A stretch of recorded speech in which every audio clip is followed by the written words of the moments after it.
So, hello friends, welcome back again to our YouTube channel। आज हम इस video में लेके आए हैं हार्ड एसिड एंड बेस ना, hard and soft acid and base, soft है ना।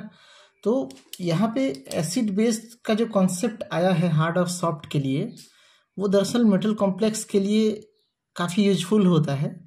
और आपने पढ़ा होगा लुईस का कॉन्सेप्ट, उसमें एसिड और बेस के लिए जो डेफिनेशन दिया हुआ है वो क्या है कि lone pair donor species are base.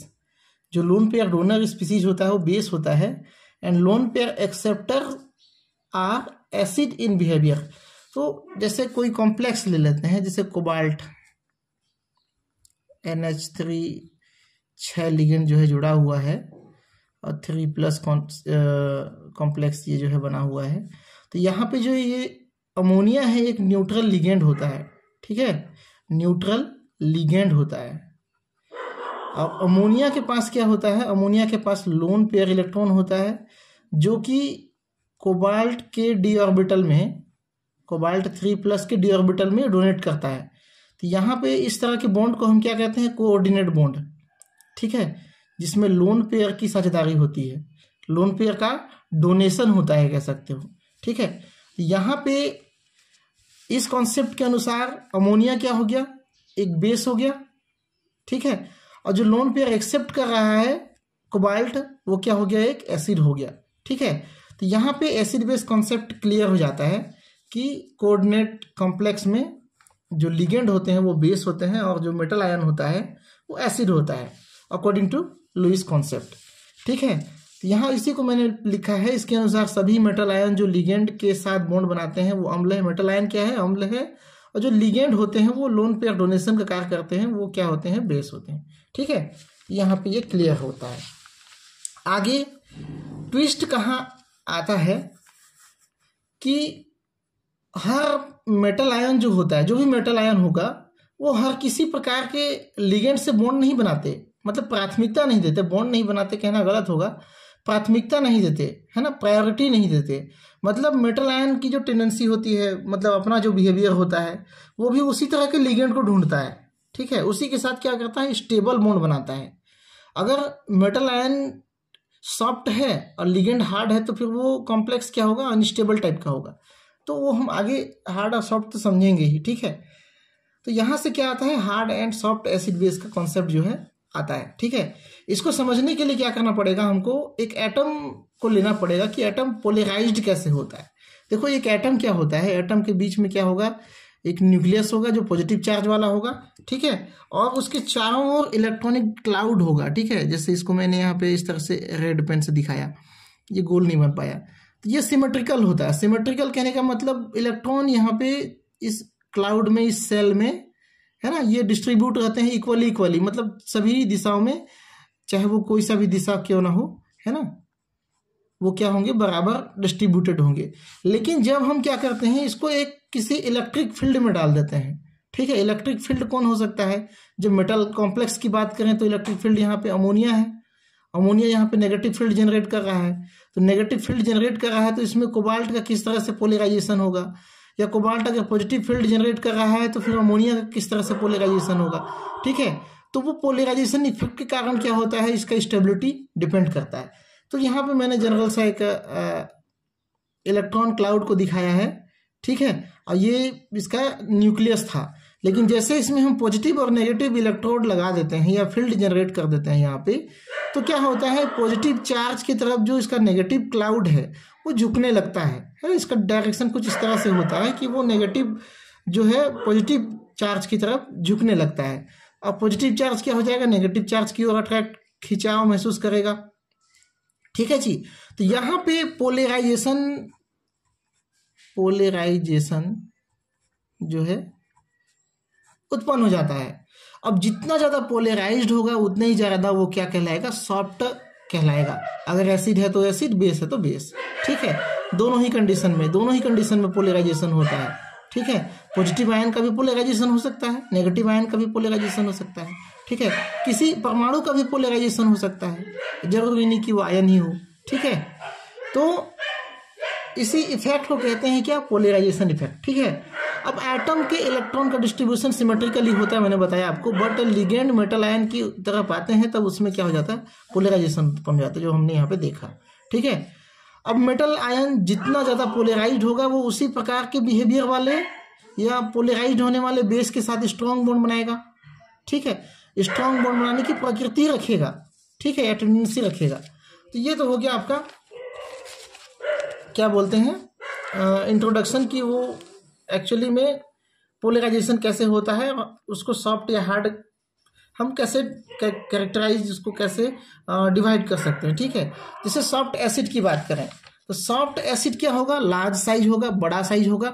ठीक है, उसमें पॉजिटिव चार्ज क्या होगा, यहाँ हम क्या कर रहे हैं, एसिड की बात कर रहे हैं, है ना। अगर मान के चलो Fe2+ और Fe3+ की बात करें तो यहाँ पे Fe2+ का साइज क्या होगा, छोटा होगा, Fe3+ का साइज क्या होगा, बड़ा होगा। ठीक है, तो लार्ज साइज होगा, साइज Fe3+ का साइज छोटा होगा क्योंकि इसमें से इलेक्ट्रॉन निकल गए हैं, प्रोटॉन वही है ना।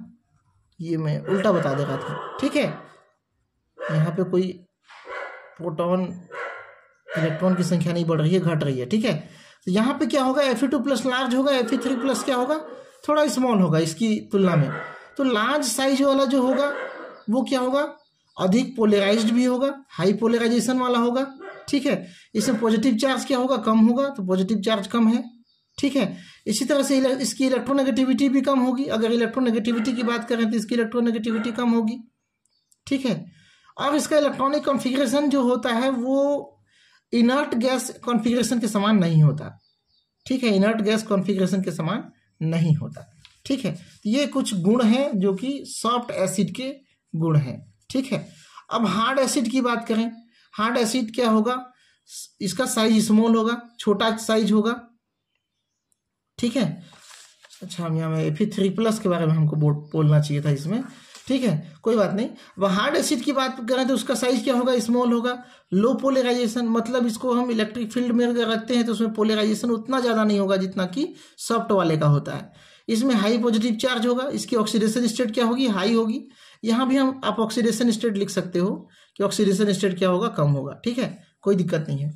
इनर्ट गैस कॉन्फ़िगरेशन रखेंगे और इसकी इलेक्ट्रोनेगेटिविटी क्या होगी, लो होगी। भाई हार्ड है मतलब इसकी इलेक्ट्रोनेगेटिविटी लो होगी, उतना अट्रैक्ट नहीं हो पाएगा। ठीक है, इलेक्ट्रोनेगेटिविटी लो होगी तभी तो अट्रैक्ट नहीं हो पाएगा। ठीक है जी, हाँ।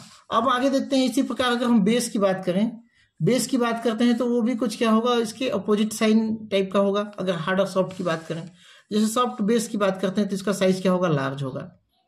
ठीक है, और इसमें नेगेटिव चार्ज भी होगा, नेगेटिव चार्ज क्या होगा, हाई होगा। जितना ज़्यादा नेगेटिव चार्ज होगा, देखो यहाँ पे हमने जो डायग्राम बनाया था कुछ इस तरह से, तो नेगेटिव चार्ज इधर शिफ्ट हो रहा था पॉजिटिव चार्ज। अब नेगेटिव चार्ज ज़्यादा है तो फिर क्या होगा, पॉजिटिव इलेक्ट्रोड की ओर ज़्यादा अट्रैक्ट होगा। ठीक है, तो यहाँ पे हाई नेगेटिव चार्ज होगा, तब तो पोलराइजेशन होगा, इजिली पोलराइज्ड होगा वो।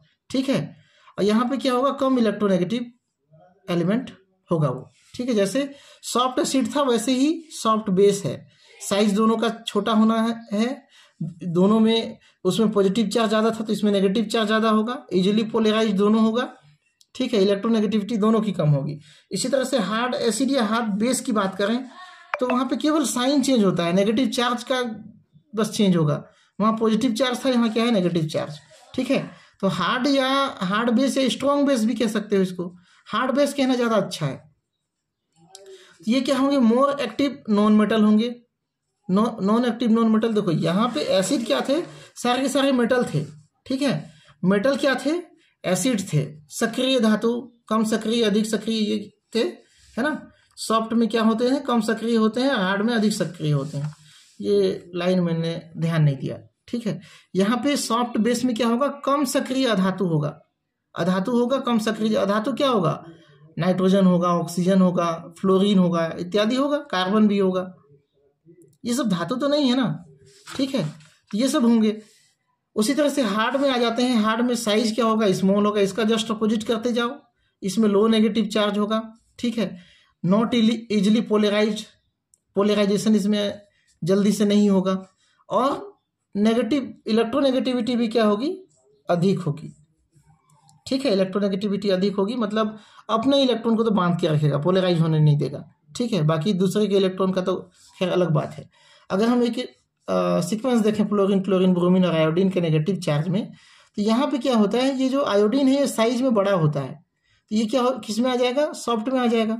फ्लोरीन का साइज क्या होता है, छोटा होता है, तो ये क्या आ जाएगा, स्ट्रॉन्ग में आ जाएगा, या फिर इसको हार्ड कह सकते हो, हार्ड, ठीक है। हार्ड वाले की इलेक्ट्रोनेगेटिविटी क्या होगी, ज़्यादा होगी, सॉफ्ट वाले की इलेक्ट्रोनेगेटिविटी क्या होगी, कम होगी।